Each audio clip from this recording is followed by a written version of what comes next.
Welcome to Every Coach Needs a Coach, the podcast for coaches of all sports and all age groups to learn from coaches and people they may otherwise never have the chance to meet.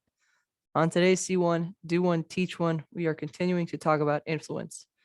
And Ken Blanchard, who is an author on leadership, once said, "The key to successful leadership today is influence, not authority."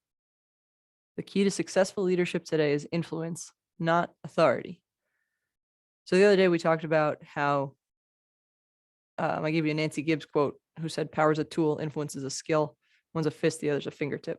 So we know how powerful influence is. We know that we have an influence on our kids and players. But I really like this Ken Blanchard quote, right? The key to successful leadership today is influence, not authority.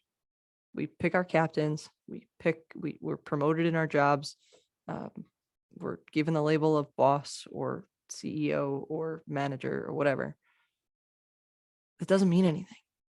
I tell the kids all the time, like, we pick the captains as the coaches.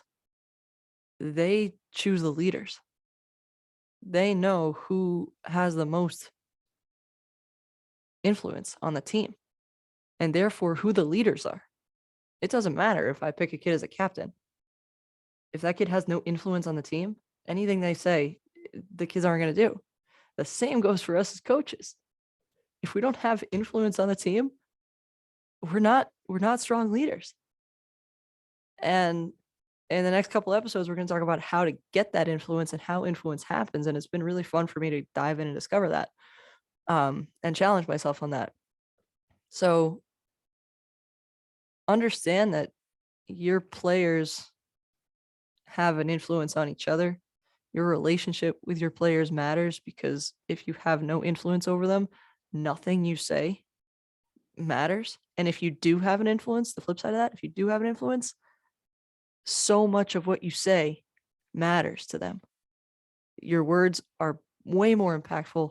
Your actions are way more powerful if you have a relationship with them and therefore an influence on them in some capacity. It does not matter that you're labeled as the head coach or the assistant coach or the offensive line coach or whatever. If you don't have influence on your kids, you can't affect. You will do a poor job of affecting how they are as people and how they are as players. So that's the quote for today. The key to successful leadership today is influence, not authority. I appreciate you. Thank you for spending some time with me today. Keep getting better every day.